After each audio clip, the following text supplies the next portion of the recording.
Hey, I'm Harry Kerbo, CINC Senior Director of Paid Social, and really want to welcome you guys to Office Hours. We've got a great show for you today. Alvaro Erize, CINC CEO, is the guest.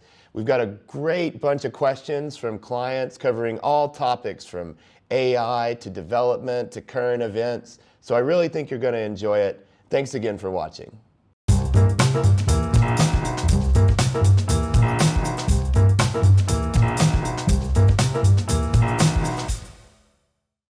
Hey, everybody. Thank you all for joining us here today for the seventh office hours. So still got some people popping in. We'll let it go here for a minute. If you guys are joining us, let us know where you're joining from. How long have you been with CINC? You know, whatever you feel like we should know. Yeah, let's Let chat. us know which one of us looks better in this t-shirt, me or Dan, because he joined Yeah, us. who wears it better? Who wore it better? You can definitely tell who wears it most often. Which one's been watching? Yeah. I'm to the point in my life where every shirt I own is either from work or one of my sons. Yeah, So, that's pretty true. Is yeah. your son taller than you now? Oh man. He's right there. I think he is. He's 14 and like 6'1" and just thin. It's like I'm not sure how old I'll be when I get to be 6'1", but apparently it's more than 39. you can make it, Jay. You're almost there. I'm not there yet. You'll be there soon though. I can tell. Just keep stretching, you know? All right, cool. So 2 minutes in, got a lot of people on. We got a lot of great questions. Thank you guys so much again for just coming out and engaging with us. We really appreciate this. The point of this session, the monthly office hours, is just kind of an open Q&A. We have different guests every month that come on with us. Today, we've got the big cheese himself and the one man online who I consider to be more handsome than Dan Lott, Alvaro Erize, the CEO of CINC. So yeah, very cool. Appreciate you being here with us, Alvaro. And yeah, we got some practicing my name all week. Yeah, no, I know. I'm good at it. There have been many iterations of it. Did I do the last name right? Erize? Yeah, close enough. Yeah. As someone who has a fellow name that can be mispronounced a lot, I am very sensitive to that. So I am not. All right. I've heard it in so many different ways. I've survived. And of course, we've got Dan and James with us as well. And I'm Harry Kerbo, the Senior Director of Paid Social here. So James Terry, my counterpart on the search side. Dan Lott, the second most handsome person in the room. And Thank you. and the boss. You guys got anything on your mind today, or should we just hop right into some questions? Yeah, I think we're ready to go. We got a lot of people registered today. So. Yeah, we got some really good questions. We're gonna do everything we can to get these questions answered. We have really a lot today, definitely the most, and very few are from my mother, which I always ask her to do. and maybe Harry, I'll also add. So I apologize in advance for my accent. I'm from Argentina. I do my best with English, the best that I can. But I've been with CINC. I think now been running CINC for 8 years now. So I think Dan and James still win against me in tenure. I think. You too. You always will. Yeah, I'm certainly the newer one in the team here. But it's been a great ride seeing CINC transform and grow a lot during the last 8 years. And so again, questions on. Feel free to ask on anything, right? Whether it's, I know the team here is on the lead generation side, but also about our system, CRM, history, present, where we're going and why, please feel free to ask us anything you have. Yeah, and I mean, I will say about Alvaro too. I mean, he's one of the more transparent leaders, I've ever worked with, which I love. I've thrived off that, I feel like. But Alvaro will answer the question, and so if you have something to say, have something to ask, please definitely drop it in the chat. I'm gonna go with some of the questions that we got from the early registrations. So again, we got a lot of questions here. One of the ones that I want to start with that I thought was really interesting came from Margot. And she said, what research went into improving CINC over other lead generation companies? So, I guess that's both on maybe the CRM side, but also on, the advertising side, the follow-up. How would you guys answer that? Dan, do you want to take first the part from the lead gen side, and then I can talk a little more holistically? Well, I can talk about lead gen. Yeah, we don't really pay attention to what our competitors do on that side. Actually, we know what they're doing.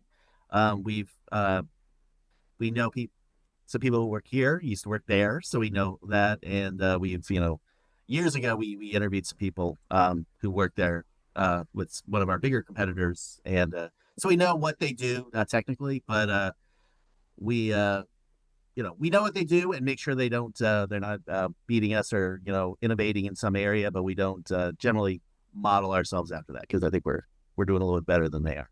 Yeah. So I think if I think how is CINC different, and especially 4 years, because if you asked me 8 years ago, we were very focused on getting you the best, the least expensive leads, so that you had more at-bats, because we didn't have too much information of what was a good lead, what was a bad lead. And so as we started doing deep research on the big advantage of CINC is that we really are at both ends of the spectrum, right? We start with generating traffic for your website, which evolves into a lead, which then drives into your CRM. And then we follow all through the life of that lead, especially with clients that use our pipeline effectively end to end. We know in the end what closes, what doesn't close. And especially in the last 3 or 4 years, I've been, and I think all of us have been, obsessing with getting the best return for the money, right? So it's not just the cheapest lead, it's the best equation between money in and money out. So of course, we want you to have a good volume of leads. Some sources are very good at giving you a base that you can feed your agents, but we also want to make sure, if we talk about our AI, we know now that 12% of those leads are getting to an agent-ready status. We know the contact ratios, and we know all the way to closing. That allows us to feed in. We are only investing in the parts of the business that we know make money for our clients ultimately. So specifically detail-oriented, what do we do different? Well, we're choosing our sources by their effectiveness, not just by their cost. And then we are developing stuff in our system to highlight that quality. If you think about real verified leads, which we can talk a little bit more if we want, that is a very specific feature that no competitor has, and they don't have it because they don't know that it's important, right? Because for them, it's just generating leads and then seeing what happens. For us, we only care about a lead if it has the highest chance possible of getting for a closing. So getting early confirmation that that's going to be a strong lead is very valuable to us, and of course valuable to you. So that's the basic difference between CINC and the rest, which is CINC is built with one objective in mind, which is getting you the best return on money of what you spend in lead generation towards what you get in results out of it. And that's where I always go to. I totally agree with you on the end to end. I mean, we own the journey of that lead all the way from the first time they click to your site till they've transacted with you and hopefully become a lifelong customer or client. Oh my gosh, sorry. Wow, I have not done that in a long time. But I think the access to that whole pipeline and all the analysis and just the amount of data that we have, we're able to feed that into generating the best results for our clients. And I always think it's interesting, I see ads for other services sometimes that are touting stats that don't really matter, right? Like cost per impression or something like that. Like that's not as important as the cost per lead or the cost. There's much more important metrics. And then, if you think through that, I mean, I think it's because they may not know, they don't have that full vision like what we do. The only thing they can see is that. So yeah, the cost per impression is lower, but Like, what the- does that mean? Like, is that important? if you think about the ultimate metric, it really is cost per sale. And this is something Yes. that, again, we can go as deep as you guys want on different subjects. I see some questions on Florida, so we can move there. But just to at least give a takeaway from this, I really focus on cost per sale. So in the end, for me, it's if you take your lead sources and you analyze how much money did you put in and how many sales you got, and you divide those two numbers. So if you put $10,000 and you got 10 closings out of it, that's $1,000 cost per sale. That is the ultimate metric for me. Of course, there's others in the middle because there's level of efforts and stuff, but ultimately that's what, and that's also what allows you to compare. A lot of people, there's pay after close, right? And how do you compare a pay after close against an upfront lead generation? Pay after close seems so attractive. I put no money in, it's free sales. Well, it's not free sales, right? After you know very well how much your cost per sale is, because if it's 40% of a $10,000 commission, that's $4,000, and you paid $4,000 for one sale. And so when you look at your pipeline of lead generation where you are doing an investment up front, yes, there is more risk for you because you're putting that investment up front. But if you know that you can expect certain results, and in the end, you're going to end up paying $500 per sale or $1,000 per sale, that tells you how much better and allows you a real comparison. So if you take nothing else from this, and we every now and then we do a specific webinar on this, you should be thinking cost per sale. That's the way that you can organize your spend and think of the growth of your company. I love this question about like what research went in, because it's evolved so much over the years, right? Like again, out of the four of us, we've got nearly 40 years total tenure here at CINC, right? So the research we used to do for lead gen and to stand out was tons of search criteria analysis and what are people searching online, and like what, as Alvaro said a minute ago, we were focused on lead cost per lead, the maximum number of leads for the budget provided years back. And that's still an important factor, right? Very much a guiding light for our team. But that focus on quality now, and with so much technology that's emerged in the last 10 years, in the last 3 years, right? To be able to say, not just how do we get this maximum number of leads, but which of those leads are actually getting appointments set and getting to transactions, and tying that data back and forth and really analyzing. That's the next step of research that we're really focused on, is how to maximize the effectiveness of the lead gen. James, on that venue, I see a comment now, and I know I haven't forget about the Florida ones, but we have set 16 appointments in the past 60 days that have not been able to qualify. I'd like to understand a little bit more what you mean, Jamie. So what you're saying is that you're getting good appointments, but you're seeing worse credit than you are used to, and that all these appointments have not been able to get qualified for credit, right? That's interesting. I don't think I've heard that recently. So this is the first time that I'm hearing someone saying, because we do have something, someone says, well, I'm getting leads out of my area, or if I'm in a vacation, I'm getting a lot of out of country or something like that. And we go and see, sometimes we have negative words on certain combos like Canada to Miami, that we see that it's not a great closing ratios. And so, but without going to that, I haven't heard yet of a specific trend towards lower credit candidates signing up for leads. I think it's something we can. Where is it? Is this we said in Fort Bragg, Georgia? Yeah.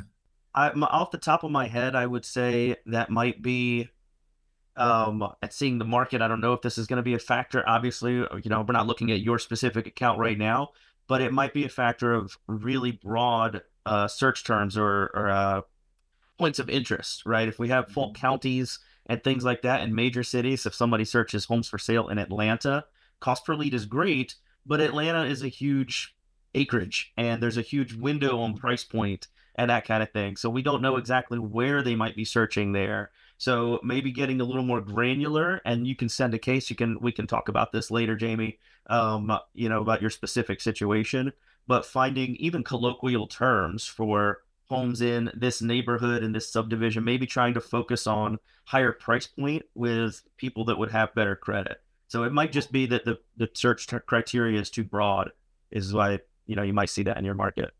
And James, I think the general answer there is when you're seeing something that is out of the ordinary, this team is here to meet with you, because obviously when James is saying, hey, let's try some more specific terms, you cannot do that on your own, right? It's these guys here. So I think that the link there is, I would set up a meeting with this team following up after this call to go over the campaign. And this is good feedback, right? If my team doesn't know that something different is happening, we cannot react to it. So we can try some things. Now that might increase your cost per lead slightly, right? As we narrow down or we try more niches. So that's something that you should be prepared for. But ultimately, if you're seeing a trend, we should at least try to tweak and see if we can do something about it. The general answer is that's not something that I am. A lot of clients and a lot of the different things. I haven't heard a specific downturn in the type of client that is signing up, but I think we should look at your account specifically and see. And talking a little bit about the market, I don't have a great answer, but I still want to answer about the Florida question. I think I have two questions here about Florida, and so specifically about if we're seeing something about Florida or at a national scale, if we have any specific reactions to hurricanes and to some of the events that have gone on. Now, that's not just Florida. Of course, we have Texas recently, and we had California before. So in general, as a generic answer, we do react when there is a major event like that. We might either pull back spend at some point or put some negative words on it to try to avoid some of the random traffic that happens in something like that. But as an ongoing procedure, we don't have a different, or again, Dan and team here, correct me if I'm wrong, we don't have a different approach to Florida than we do to the rest of the country, right? I think today we are, of course, in a very particular market. I have, and this might be an optimistic view in a difficult time, but we have come from one of the longest troughs in real estate history in the US, right? I feel that we're a little bit on a slower extended version of what happened in 2020. So if you think in 2020 with the event of the pandemic that was very extreme, that had a huge effect on penting up demand on transactions, right? You had a lot of people that wanted to buy and a lot of people that wanted to sell, but they couldn't because the governor was telling them that they couldn't meet to see the house, right? So that was an artificial reason that you take the most inelastic industry of all in the US, which is home ownership, right? People need to move irrespective of what's happening. They need to move when they get married. They need to move when they get divorced. They need to move when they have kids. They need to move when their kids leave their house. They need to move when they change jobs, right? So that's very inelastic. It doesn't depend on price, and more or less it depends on life events, right? Now, if you put a huge thing like you're forbidden from buying and selling homes, let's go to the extreme of the beginning of that, actually can stall that inelastic industry. But then when you took off the lid in the second half of 2020, that exploded in business, right? Because all of that pent-up demand was still there. If you were still living with your ex because you couldn't move out, like that doesn't get better usually. It goes more towards the other direction, right? So I don't know every experience, but anyway, but maybe COVID saved some marriages. But what I mean is you could see in the second half of 2020 that huge comeback. But the key was that the people that capitalized on that were the ones that were actually investing both money and time at the beginning of 2020, because buyers really are looking 3, 6, 9 months in advance of when they're going to move. So if when the lid came off, you wanted to catch those buyers in October of 2020, you were too late because they were creating relationships early in that year. That gets exacerbated, or that gets emphasized by the recent changes that have happened after the whole lawsuits, right? I'll refrain from going to lawsuits because they upset me in general of how unfair they are to the real estate industry, but not to get derailed. They had one big positive impact, which was the reinforcement or the actual enforcement of the buyer contract. So now this is very important for early lead generation like us versus like a late lead generation like Zillow, which is you want to talk to someone 6 months before they were finding a home because you want them in a contract with you 6 months before finding a home. If you are going to come in a month or two before, high chances are that they are in a... Before, where they used to say to you, I'm working with an agent, and it was a little bit of just an objection because you could absolutely get through it. Today, when there is a buyer contract in place, that is a very different thing, right? So the point to this long diatribe of mine is, if you think that if you think like I do, that the real estate market is ready for a rebound, that prices will come down now that inventory is up, and that eventually the Fed will decide to reduce interest rates, when that happens, don't think that buyers will start looking at that moment. Buyers cannot buy now. Many of them are holding, but they're looking now. And you need to start developing those relationships now. So if you're transactional and just want to talk to people when they're ready to buy, this is not your game. At least we are not. Our best clients are the ones that in tough times like today are having those conversations, are setting those buyer contracts in place. They're saying to clients, it's okay if you're going to buy between 6 months from now. I'm here for you. My website is here for you. I'm here to provide value. And when that rebound comes, those are the people that are going to really make big like they did in the second half of 2020.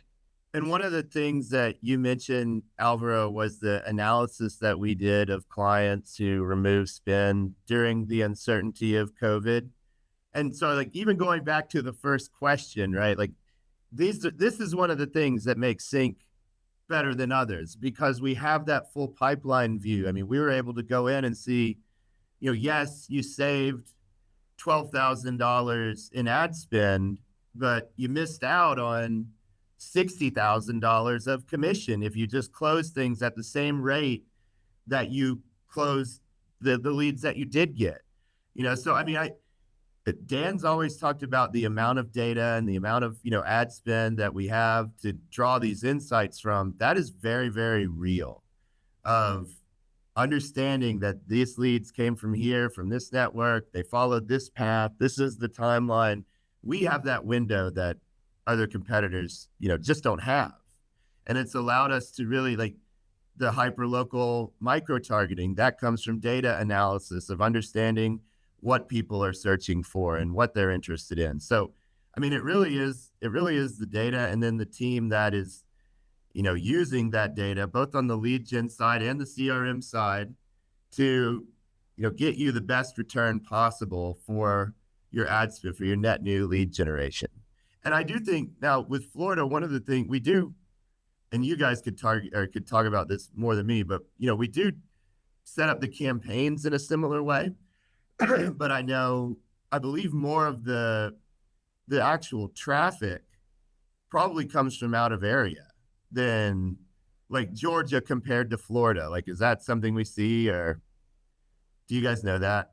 On Florida, there's they would get a lot of, actually somebody posted about, people have been posting a lot of questions. We keep responding to one question, so maybe you could move it along. But yeah, so one thing about out of area leads is, by some markets you get, for buyer leads, you get a lot of out of area leads, because I know Las Vegas is probably the number one market for out of area leads. It's tough to get people, where I guess, moving within Las Vegas. There's a lot of people moving into Las Vegas, and you can say the same thing for Florida. I know, I was just reading an article yesterday about fewer people from Canada are looking to move to Florida. That's always been a big out of area market for one of the areas that generated a lot of the out of area sales in Florida is Canada, and that's been drying up a little bit this year. I haven't analyzed whether actually I think I'm going to do that. I'm going to do that today. I'm going to see. Give me a little something to do there. And see if like the amount of search traffic from Canada has decreased for Florida. But yeah, in that area, and also if you are like turned off by getting out of area leads for buyer leads, I like it's tough. Like some people like buyer leads that are out of the area because they don't know realtors in your market if you're from out of the area, because so you're if you do a good job and call them up, there's a good chance they'll become your client. But so that's for buyer leads. On seller leads, if you get out of area leads, those are not as good. Obviously because you don't sell houses. Like if you're in Destin and you get a seller lead from Iowa, you're not gonna be able to sell a person. So in that case, we do a good job, or we are focused on making sure you don't get out of area leads like that. So if you are getting seller leads and you are getting out of area seller leads, let us know, and maybe there's something we can do. We did a big change. We rolled a big change a couple weeks ago to curtail out of area seller leads and just some lead quality initiatives a couple weeks ago. It's kind of inside baseball, whatever it's not worth talking about, but it should help in that regard. So if you are getting seller leads and they're out of area, let us know and we can do some more work on that. And then going to your thought of trying to answer a few quick questions there in the chat. So a quick one there, Tanya asked, how do you know if a lead is a bot or a spam?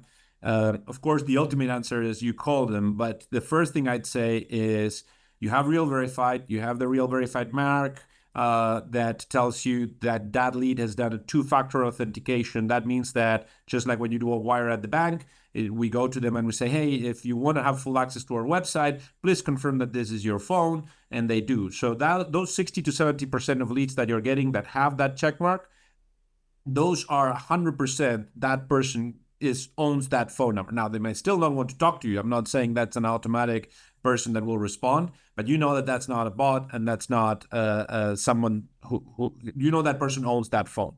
That said, the other 30-40% of the leads are still valuable. You still should call them. Yes, you're going to be calling some leads that have no hope there, but you're going to be getting business out of that. You still should do it. But your first line of defense is your Real Verified. You have 60 to 70% of your leads that no other system has this, beyond a shadow of a doubt that the person that signed up is the person that owns that phone.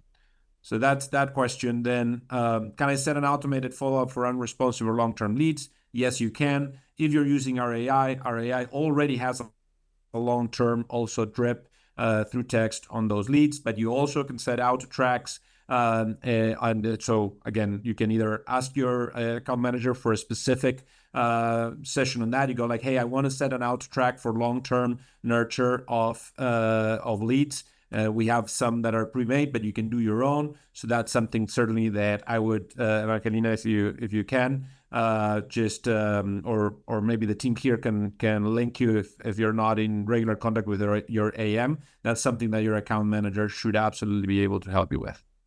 Then back to Zakia, if I'm pronouncing your name correctly. So I understand.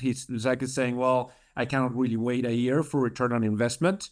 And we know it's tough. The tough answer is this is a long-term game, and I don't want to create unrealistic expectations for you. That said, you will convert in my rule of thumb is that a client that starts and does everything from day one well, in that first year, for sure, at least will make their money back, because they'll make 2-3 deals in that first year if they're getting 50 leads a month. We can have a deeper conversation on your particular account, but you will be doing 2-3 closings that will make your money back. And it's on second year that it's really going to kick in, where you're getting 6-8 transactions, where you're going to make multiple times your money. Now, the point there is because we expect, and this is not a number that and we throw in the wind. This comes from deep research. We really do expect a 0.8 to 1.2 conversion from leads to closings, which, if you think about it, if you're paying $8 a lead at a 1% conversion,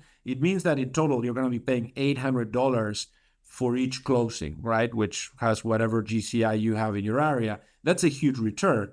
But that 1%, unfortunately, that happens over 3 years. I understand that sounds like a huge amount of time, but as you start every month, you're putting new leads. You have the past performance of the leads of the past versus the performance of the leads that are coming. Now, 50% of all closings will come in that first year of having that group of leads, right?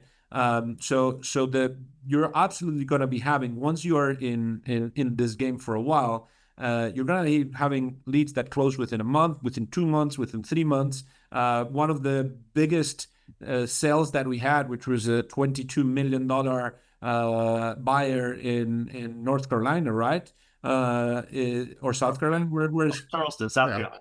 South Carolina. Well, my U.S. geography is, but that happened within weeks, right? And so, unfortunately, it is a numbers game. So the good news, in my opinion, is if you do your things right and you're following the procedures, you absolutely will see return in that first year. Hopefully, you'll be above. Again, we have clients that make 2 or 3 times their money in their first year, but I don't want to set that as an expectation. The expectation should be that at the very least, you're for sure covering your expenses and getting some money. And then in that second year, once you're closing leads from last year, but plus closing leads of this year, is where things compound into this being a true revenue pillar for you that you can depend on. I hope, again, we can have a deeper conversation on that. I know that it's a tough answer. Some people would like to be able to have a quicker return. And again, either luck or exceptional process can give you a quicker return, right? Those two things happen. I could tell 20 stories, but they're anecdotes of clients that will jump on Facebook and with us and they're like, wow, I've closed 6 deals within 3 months with CINC. Okay, but I don't want to set you that expectation. The expectation is, yes, this is a long game. That doesn't mean that you should be underwater for a year or 18 months. That's not like, the numbers shouldn't be like that. But it does mean that your true time when you're going to be starting to really cash in on this is in your second year. Well, I think when you talk about that too, I mean, we're also setting up a campaign that's yours. It is a revenue stream that is yours. I don't understand what the alternative, would be, which is not why you should do something, but like if you go to like a Zillow or something like that, I mean, at any point, and they've done it, they can increase the lead cost, like, that, and they're, I mean, there's what we're setting up for you is a campaign with history in your area that's generating leads that belong specifically to you. And I think that's, valuable, but I do think the initial, getting that first sale is the scariest time. Absolutely. And Harry, you hit it in the head, right? So that is the difference. Like I like you can do if Zillow Flex takes you or whatever, you can do Zillow Flex with very little risk up front, except your time, and then you pay if it closes. And yes, that is a more immediate pleasurable experience. Now, in the end, you're paying 42% of a $12,000 commission. That's $5,000, right? And so there's a big difference between paying $5,000 per sale to $1,000 per sale. Again, if you're looking for an immediate solution because you're in a tough spot, in a tough market, I can understand it. If you're looking to build a profitable and scalable business, you're not going to be doing that if you're paying 42% of all your income before you even split with agents. Well, it depends on how you do it. And so, so it depends on your goal. And it is true that our system, as Harry said, is built to create leads that are yours, that you will nurture through time, that are for creating a revenue pillar for players that will want to be in this game long term and want the maximum return for their investment. That also is a harder game. That's why CINC is not for everyone, and we know it. And that's it. We're going for the best players that have those objectives, right? But we know that it takes effort and some risk. One of the interesting ones we got. Lisa, I did see your question around telecom and the caller ID when the ISA calls out.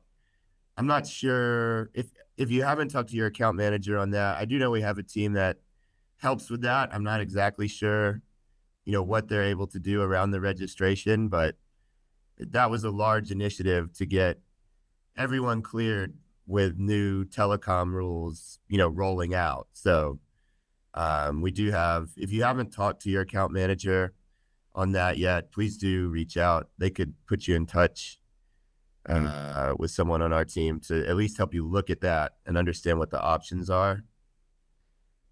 It is a big part of what we do. So telecom today is a swamp, right? And they are doing there's strong roadblocks in that world. So the problem that you're all facing is real. There's no way of completely avoiding it, but there are many ways of getting good at it. And so getting you registered correctly and like the different options that the telecom team will give you, it takes a little bit of administrative work, but it pays off. It improves. Carriers will always block some messages depending on a million factors. We have a whole team just dedicated to get the best deliverability percentage. That's something that we used to hear on email. This in text is a very real thing. Deliverability in text is one of our top priorities because it goes to that conversion. So absolutely, that's something that if you feel you're having an issue, it is something we have a team dedicated to that. We can look at your account again and make it. Now, again, you will always have an issue with it. Like there's no world where you're not frustrated by telecom roadblocks. This is the world we're in. We believe that we're the best at navigating those roadblocks and would love to work in your account specifically if you're feeling that worse off than you should. Well, and I actually got a message from someone on our support team who's on the webinar right now and said they're looking into these two, the telecom issue right now. So someone, I think, would be able to reach out on that soon. That's Matt Purdy. You might recognize him from Office Hours 5. It's not Matt Purdy.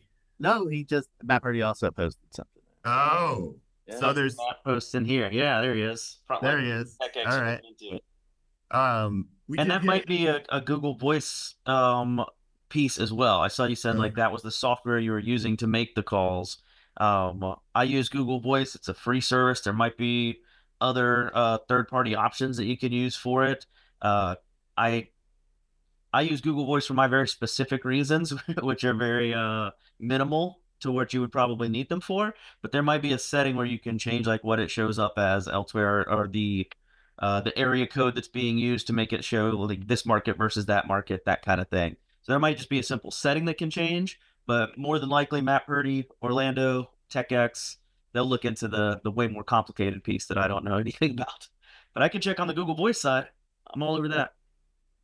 We did get a pre-submitted question from someone. I see he has his hand raised as well, so I wanted to get to that. We see all the questions in the chat too. We're gonna keep going, and they're great questions. Thank you guys so much. Gurdeep,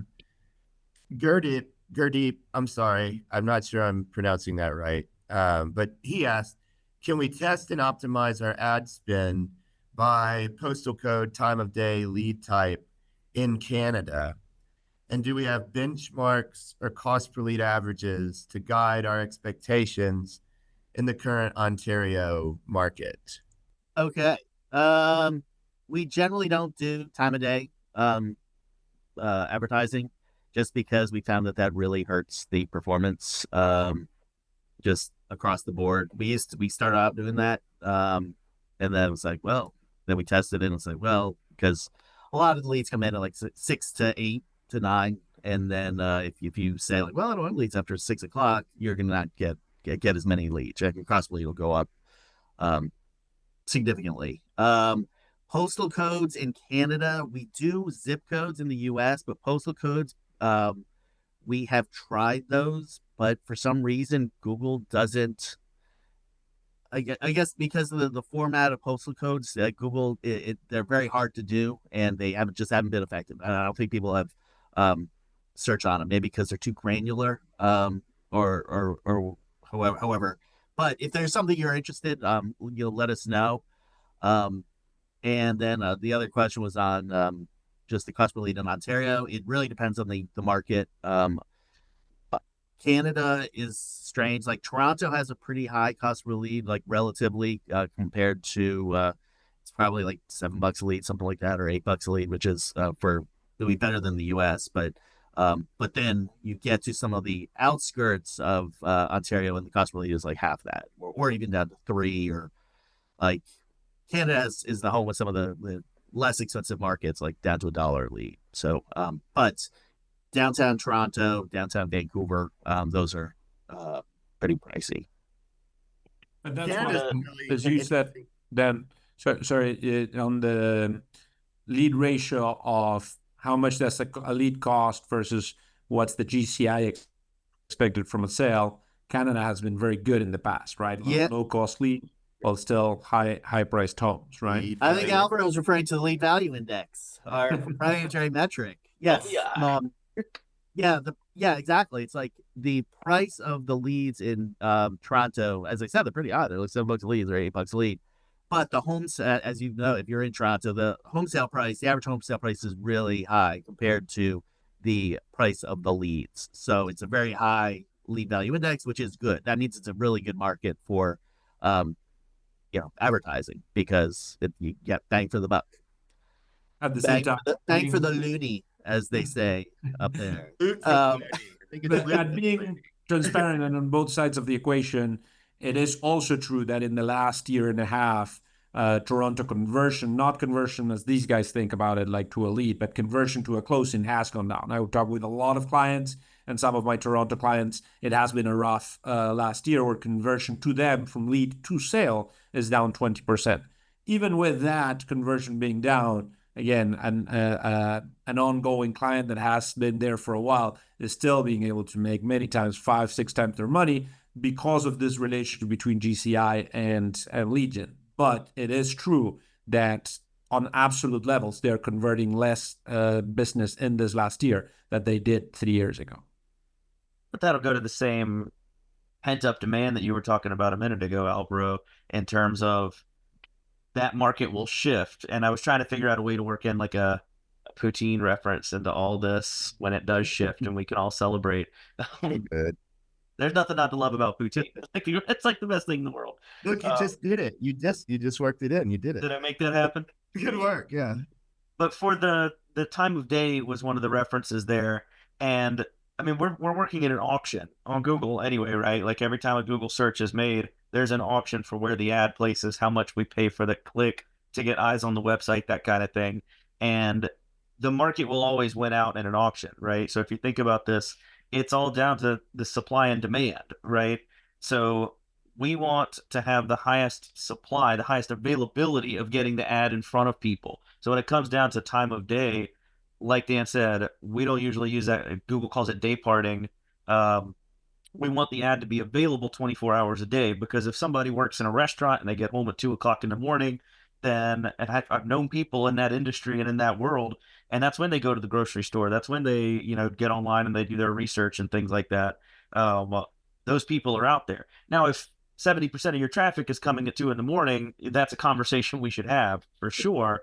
But we also have AI follow-up and texting and everything. The sale that Alvaro was just talking about in South Carolina for $22 million, that sale came out, I think it was in the 8 o'clock hour. It was close to 9 p.m.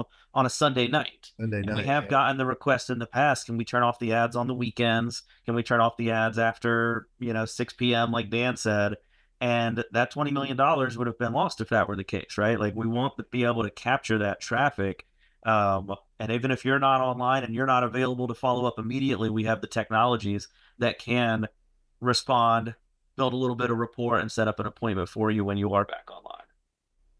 Yeah, the AI is right. Like that, that sale happened because our AI picked it up. The lead came in, AI texted, and then set up the appointment for the next day. So even if you think like, well, I don't want to lead, I don't want to call them at 9 o'clock, the AI can take care of that for you.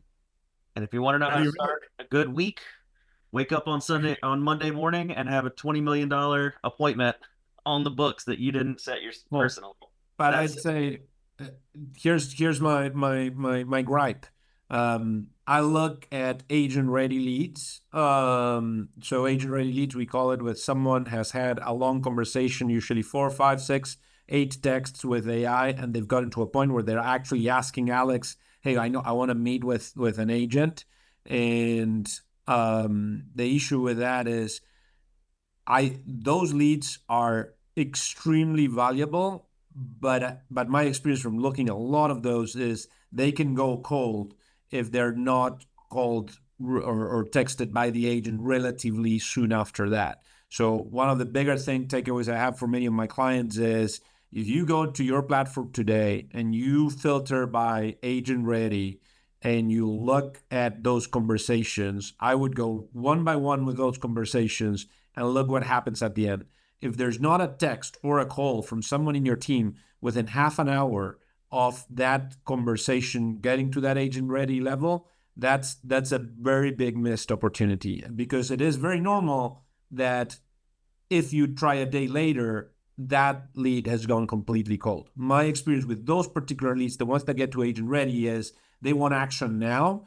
And if they didn't get it at the time, they got it with someone else, right? And so that's that. It's not good enough to go once a week and try to go. So the contact requested tab in the agent launchpad, or the filtering by agent ready, or being ready to the alerts of an agent ready lead. If you take nothing else from this from this webinar, I would say, one, looking back, go filter by agent ready and actually look at the conversations and see what happened at the end of those conversations. See if there was a call or a text from one of your agents right after. If not, you may be leaving a lot of money on the table. This particular sale, again, I hate going to one anecdote, but this particular sale, yes, the person didn't connect that same Sunday night, but they did connect Monday morning. And if they hadn't connected Monday morning, on Tuesday, that lead would have not been there, right? So we talk about long-term versus short-term, and I have actually a mention there from Adrian that I want to answer, but we're giving you both, right? This is why I'm a big proponent of buyer leads versus seller leads, which I know that's a whole different discussion, but people obsess a lot about seller leads. In my 8 years here, online lead generation is much more effective as an entry point on the buy side than on the sell side. Because when people know that they want to sell their home, they're looking for an agent. And so that is difficult to do online. Usually they go to people they trust. They go to references. They do that kind of thing. When people are looking on the buy side, and many times they're seller too, so that's why we say buyer leads are seller leads too. But when they're in the mental process of buying a home, they just want to see a home. This person was on a Sunday night on the car and they looked at this home, they liked it, and they were going to work with whoever is the first person that was ready to take them to that home. And that happened to be Alex and then our client, right? But because of that, yes, we many times are telling you need to invest in these leads that are 9 months away. But it's very, very possible that this is 2 weeks away, not 2 weeks away from a closing, 2 weeks away from them deciding that they're going to work with this agent because they took them to that first home. That our clients in general, once they meet with the client in person and take them to a home, that's going to be their client. And so that's our issue, is getting you there. And if I give you one takeaway from this, if you don't have in your team today or yourself a way to make sure that there's no chance that an agent-ready lead happens and you're not reacting within half an hour, then you're leaving money on the table. That is the best takeaway you can get from here, which is work with your AM, work with your team, make sure that outside of everything else, there's no chance that a lead gets to that stage and you don't get to that within 30 minutes. Yeah, and the Charleston, I mean, you mentioned if the client had waited till later to call that person back, they would have been gone. I mean, you're right. They were there on vacation and they wanted to see a home that day. So like if they hadn't spoken, if our client hadn't followed up, they literally would have found someone else by going on the search engines. And I think too, it shows that I always tell people when it comes to the hyperlocal micro-targeting that CINC does, that, I mean, if you're by not using CINC, you could be missing out on leads because they're too close to buying. Because CINC is, CINC campaigns have these hyperlocal niches in them, or niches. I never know how to say it, and I always have to say that when I say it. But anyway, they have the hyperlocal targets in them, and that's what triggered the search. I believe that search was something along the lines of historic Charleston Battery homes for sale or something. That's a much more complex search than homes for sale in Charleston, or even historic homes for sale in Charleston. We go so far as to name the location, and then the landing page that someone hits when they search on the CINC page is matched to that search. All these little things matter. And these are little things that we've done over the course of a decade plus to generate those leads. The majority of your leads are probably going to be further out, or they're definitely going to be further out. But we have those search terms. I would say majority still, Harry. I want to temper there, because my numbers are 50%. It depends on what you call long term, right? 50% of all closes that you'll get from a number of leads that you get today will be 60% will be in the first year, 40% will be in the first 6 months. So it's still, but where it's confusing and people get sometimes misled is, even if 40% of the closes that you'll get from a specific group of leads happens in the first 6 months, when you just start at CINC and you're only getting 50 leads in the first month, yes, with a 1% conversion, that means the lead that is going to convert maybe comes in the third month. And if it comes in on the third month and it has a 3-month horizon, then it is closing at the 6-month mark or at the 8th-month mark. So it's not that when I get a group of leads, I shouldn't expect closings for 9 months. You're going to get a bunch of closings from those leads in the first 6 months. But when you start at CINC and you're getting a trickle of leads for some time, that takes a little time. That's why I talk about year 2 versus year 1. But on leads, like I'd say half of our leads are more long-term, but half of our leads are really thinking about closing in the first 6 months. That's why the numbers work. I have two quick answers. Tom Flynn, can you turn off leads during an agent vacation?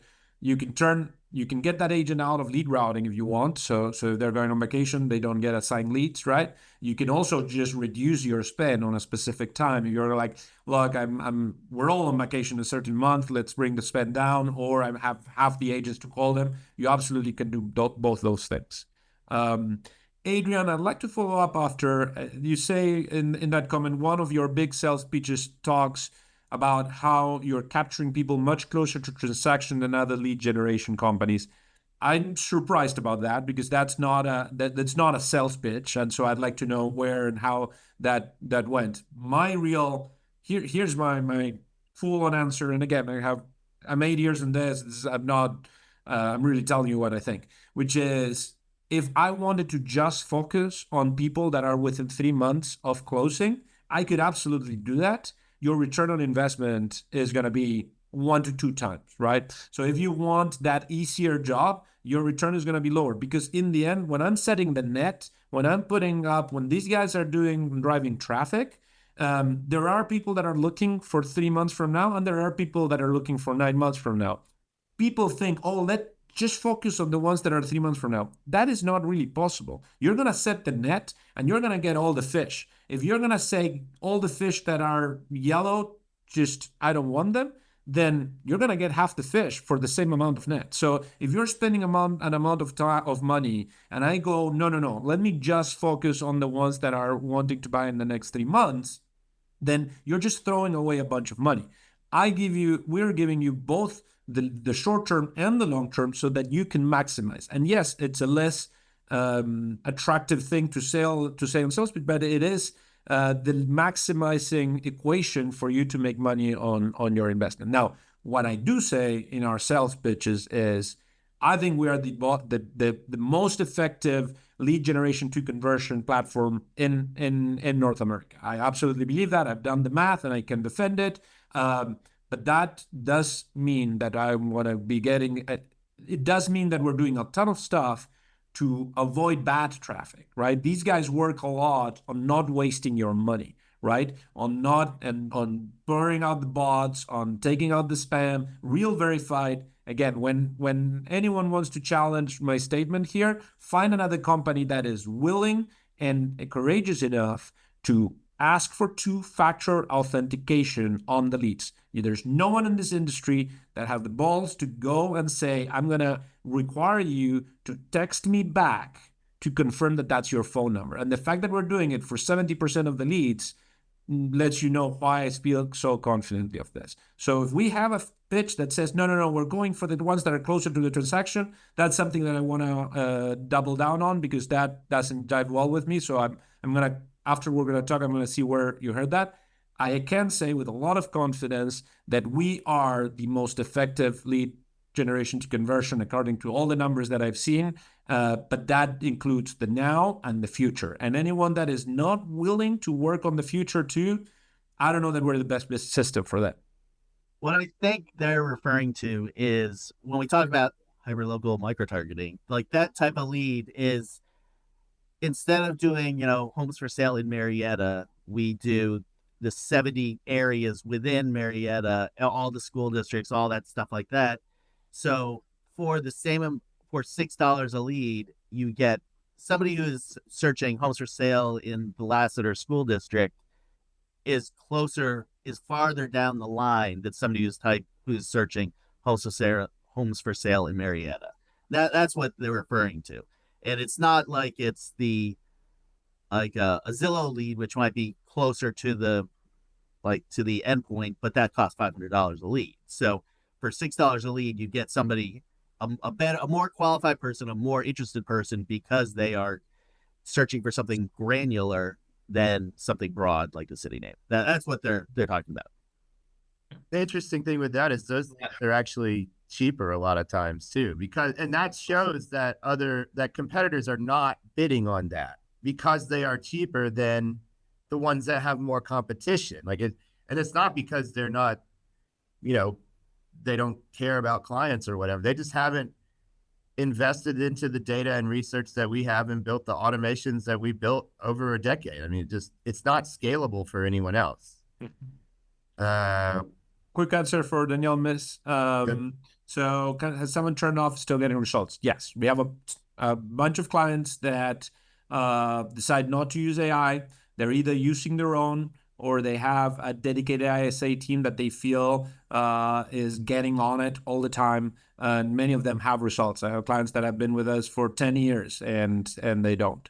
On aggregate, having looked at a lot of data, I can tell you that unless you're very sure about your follow-up system, AI will make you better. It increases your chances of having more closings sooner.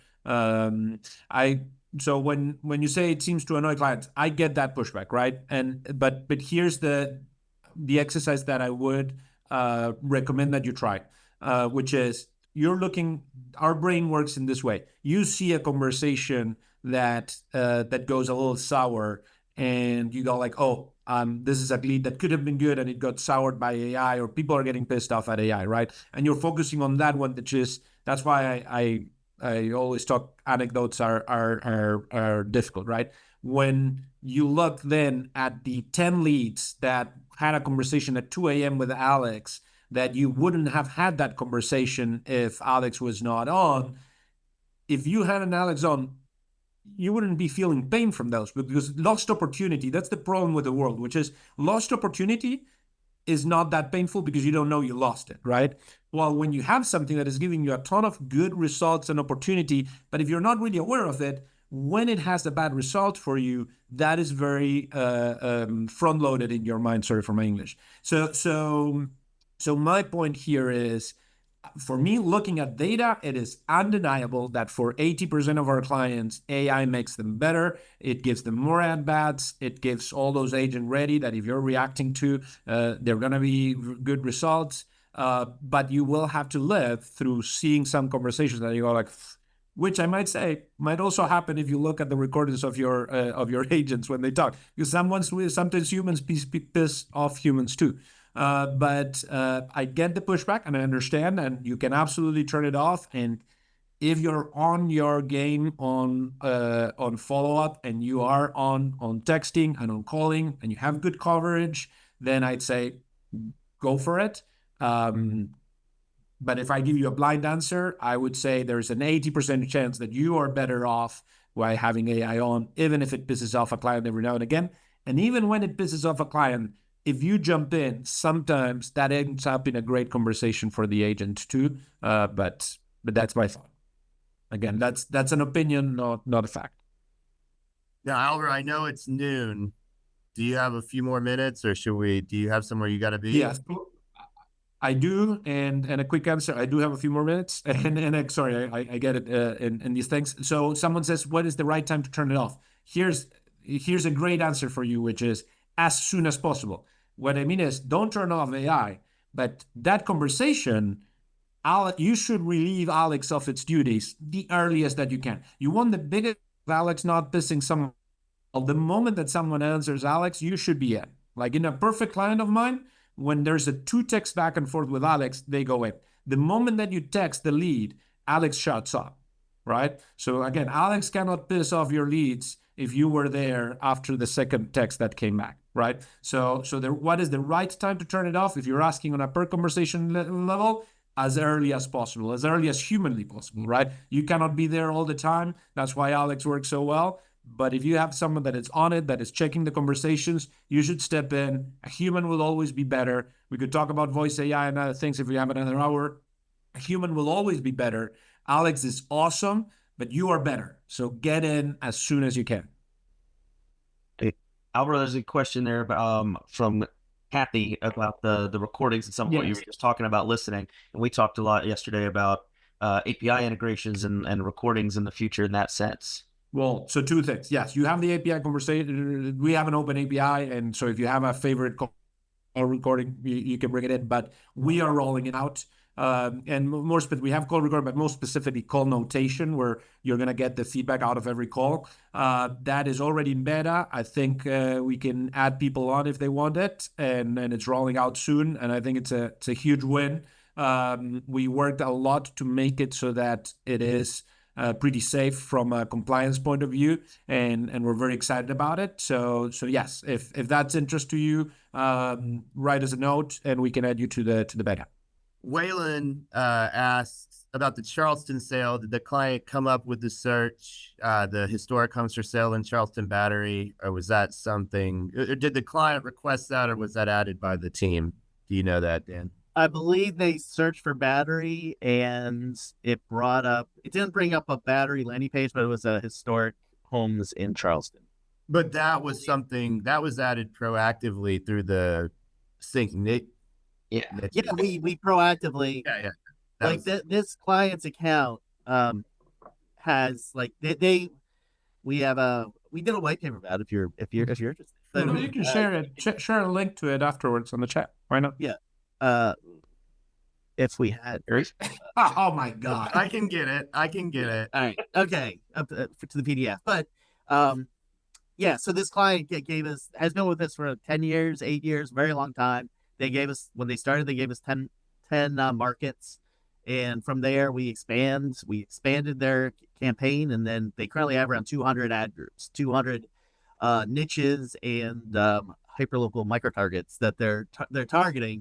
And so one of those was historic Charleston homes, and that is what having that triggered them being the recipient of the click.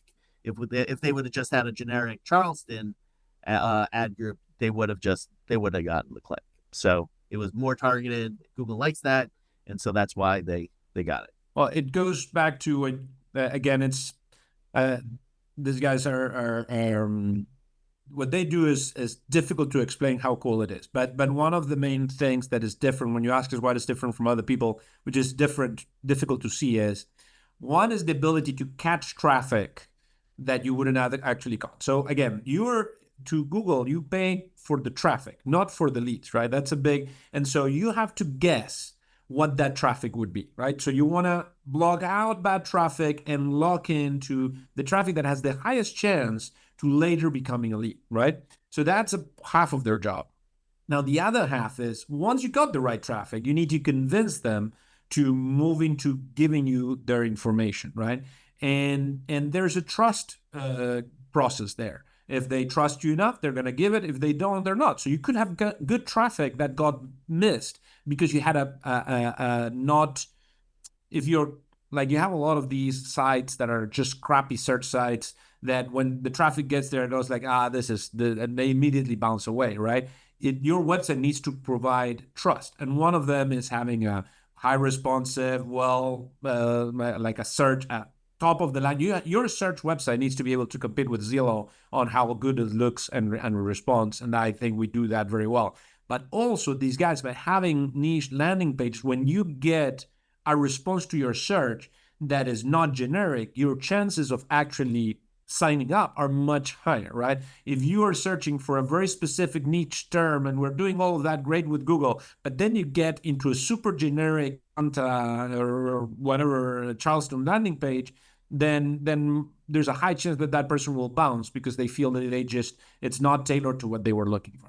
So those are two sides of the equation: getting the right traffic and then having the right capture. And again, when I verified, the bar of trust to have someone do a two-factor authentication is even higher. So you need to, like with a crappy website, you could never ask people to two-factor authenticate because they wouldn't. They wouldn't send you a text confirming who they are just to get a use of a website that they don't like in the first place. So anyway, sorry, I went on a rant there. No, you're right. I mean, Google, sites like Google, Facebook, they pass that feedback along because when someone uses a site like Google, Google wants the information they find to be valuable. So they then come back and use Google again. So, the more positive indicators that Google gets from the traffic that comes from our ads to our sites, the more likely they are to recommend us in the next auction because they feel like that person had a meaningful interaction. And that's another thing that's compounding, over time with that relevant score, quality score, opportunity score. They all mean the same thing, but they're all slightly different from each network. Two questions on the so trying to search for agent ready. Can you tell me real quick, or let's do something better. I'm gonna send after this to the group. I'm gonna ask our product team to record like a mini recording of how to filter by agent ready. For the question of how do you turn on agent ready, if you have AI, it's there. It's it already when it gets to that, when the conversation gets to that stage, it triggers it. You need to make sure, and this is something that, again, if you're not sure, you should check with your AM, that you have alerts, text alerts from agent ready, that you're not getting blocked of those, right? That you have, because sometimes people go like, I don't want to receive alerts or something like that, and you're missing out on that. You want that text that says agent ready. You should be getting a text. Someone in your team or yourself should be getting a text every time that it goes to agent ready. So two things. I'm going to have our product team do a mini recording, and we're going to send it out to the group. And number two, if you're not sure about whether you have your notifications enabled with text, then please talk to your AM and say, hey, I heard Alvaro say this. I really want to make sure that I have this enabled. One of the questions, I'm going to paraphrase it a bit because it was more specific to a market, but I think it can be applied generally. And it's an older one, so I don't think we answered this. This was from Christina. She said she recently took over a pipeline. Some of the leads are quite old. So do you have suggestions for how long is too long to reach back out to contact some of these old leads? And then the second part of the question, do we have a marketing campaign that would re-engage old leads? I can take that really quickly. So we do have campaigns, remarketing style campaigns. There's a brand marketing campaign, which shows your face, your business, your logo, your call to action, your USP to people who have visited your website. The point of that is for brand building. So when you call them, they know who you are. We also have a property style remarketing campaign called Listcast. So this actually tracks homes that people are looking at on your site, and then using a very creatively named meta tool called the Recommender, recommends other properties that are similar to the one that you are looking at, or either properties that lead may not have already looked at that are similar. So it provides value, brings people back to the site. One of the issues I did see in this question is that you are located in Denver. there are states, it's 3 Cs right now, California, Connecticut, and Colorado, that have enacted some increased strictness around internet privacy and cookie tracking. One of the things that is so the brand marketing that shows based on someone hitting your site, that hasn't been impacted as much as something like Listcast in those states. That relies on us sending advanced signals back to Meta. So not just that they were on your site, but what were they doing on your site? But that being said, if you have that database of old leads, we can do things around on social, for instance, we could export those leads and then import those into an audience within Facebook and Instagram specifically. What that would then do is search for that phone number and email address on those actual users on Facebook and Instagram. And if we're able to match those would be the ones that would be added to the audience. So if you guys had any thoughts, specifically on, I guess really when it comes to old leads, you're talking about the automations that we have in place when they take actions on the site, perhaps email marketing, property alerts, that kind of thing. Anything specific on those? Sorry, no, in general, sorry, I was about to put the white paper again, but there I see James did it. Did it first. Sorry? I did it first, but that's okay. So again, at first answer is there's no too long. Like no matter how old they are, like they should have some kind of follow-up going on. We have long-term outstrips. We do have to be careful because you don't want, of course, deliverability is important. And when you're reaching out to people, if they go like this is spam, that hurts you and you don't want that, right? So, but we do have long-term outstrips. Again, talk to your AM, put them in place. And again, if you are having AI will start dripping on all leads too, on a very careful basis because text is more delicate than email. But at the very least, those long term should be getting an out-track threat for sure, and there's no too long. We constantly, again, I hate to give anecdotes, but we have hundreds of anecdotes of people that go like, oh, I just closed. If you go to our Facebook group, by the way, everyone here we have a CINC owners Facebook group and a CINC agents Facebook group. You should be there. I really recommend it. And you will see all the time a client come in and say like, oh, I just closed a deal that a lead that has been in my system for 2,483 days. And so those are just, we don't even know who they are. They just go unposted, right? So you have plenty of examples. There's no too long in that sense. And I responded, but I realized I was only responding to hosts and panelists. Danielle, you asked about the phone recordings. Again, they're not, that's not a feature that is activated for everyone at this point. It's a beta. You can sign up. Jeff Walker, our head of product, is here in the chat. You can sign up and start getting it. And if not, that's fine. You can wait. And soon we will have it as a feature for everyone. All right. Well, I think we've already taken more of your time than I promised, Alvaro. Thank you. Thank you so much for coming on. This is awesome. This is always so invigorating for me to come and just have these sessions with clients. And I did figure out, I think, how to bring people on. So next month, we may... I'm pushing you to be better. We may iterate and improve. Yeah. I do wonder if James realizes that he still has that pin cap on his collar that he put on to pretend it was a microphone. Well, here you go. Oh, yeah. Did you remember that? I just realized it about 20 minutes ago. But I want to also thank everyone that joined. I just like Harry, I do love this. I like the answering questions on the fly. Again, I feel we're, for good or bad, we're a very transparent company. That's why I had a little bit of reaction on when I think if someone misrepresents in some way, I always want to react to it. We're very straightforward. We believe in what we do. We know it's not easy. That's why we don't have strange pitches. We know that it is for the best players in our industry. We know that it takes skill, it takes dedication, it takes time. If it was easy, it would be Zillowflex, right? And that's why there's no money in it, right? That's it. It's things that are hard and that take dedication and effort are the ones where you can build a business around it.